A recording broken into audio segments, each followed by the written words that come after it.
Today I'm going to be sharing with you my top 4 maximum coverage foundations.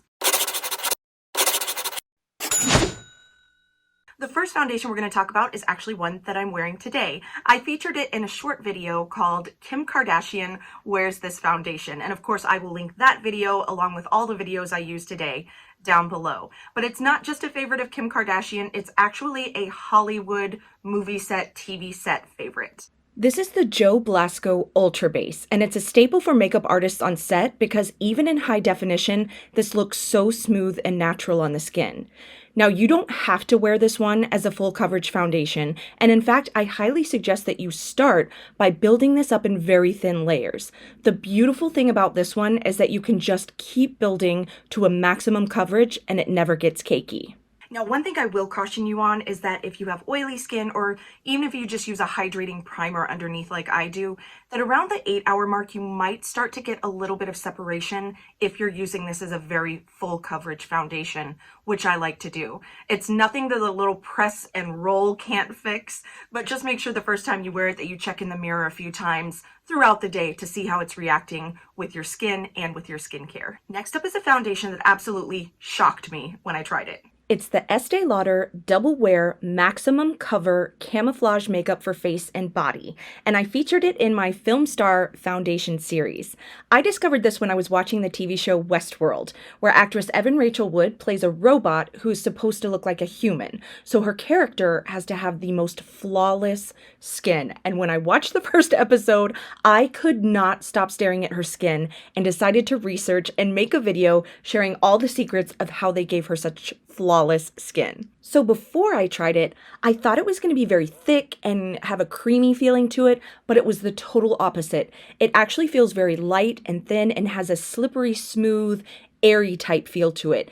And it blends so easily on the skin. I recommend going in with a light layer and gently rubbing it into the skin with your fingertips for the best application. It camouflages scars, tattoos, spider veins, sunspots, and hyperpigmentation, and is also waterproof.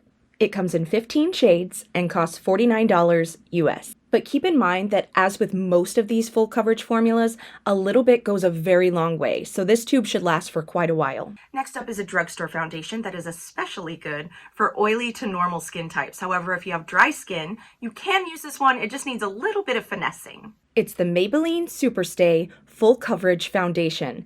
This is a very quick drying foundation, and the shades tend to have a more yellow-based undertone, as you'll see here on my neutral pinky-based skin. But if you find a good shade match, this is a great matte full coverage foundation that feels surprisingly light for how well it covers, along with being transfer-proof, waterproof, and sweat-proof, which I tested and found to be true in my longer review of this foundation. I recommend using a damp beauty sponge versus a brush application with this one, as it's a little easier to control, along with, again, going in with light layers.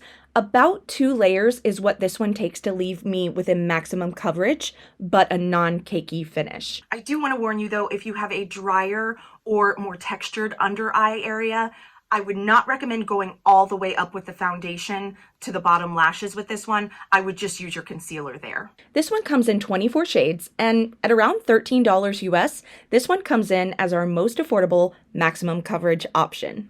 And for my final favorite maximum coverage foundation, we have the Nars Soft Matte Complete Foundation. This was one I felt a little bit nervous about trying for the first time because, number one, I put on a little bit too much as I was starting, and also I could tell it was super full coverage just as I was starting to apply it. The really wonderful thing about this one, though, was as it started to melt into my skin, it started to adjust from a very obvious foundation coverage to one that was just smooth and flawless. This formula feels very creamy going on. In this video in particular, I was comparing it to the Nars Light Reflecting Advanced Skincare Foundation. So on the left side, I have the matte full coverage foundation, and on the right, I have the lighter foundation, and you can really see the difference between the two. And I found this to be really comfortable and long wearing on my somewhat dry skin, which can be a bit unusual for such a matte foundation. It comes in 36 shades and costs $42 US, but note that you get 1.5 ounces of product versus the standard 1 ounce of product with this one.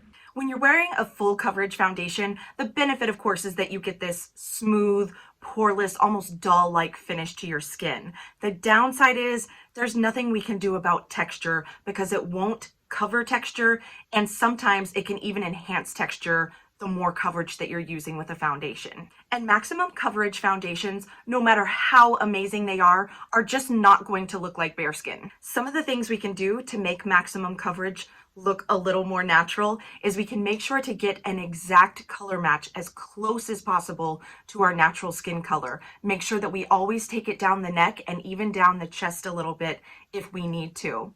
Also, you want to work in thin layers, not just pile it all on at one time, but just very thin layers at a time.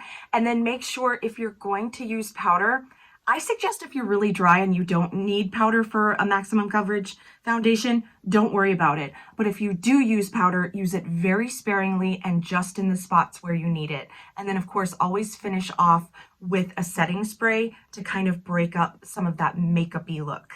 I love the weekly time that we get to spend together, and I would really appreciate it if you haven't subscribed yet to subscribe, give it a thumbs up. Thanks for all your help. Thanks for being so wonderfully supportive, and have a beautiful week.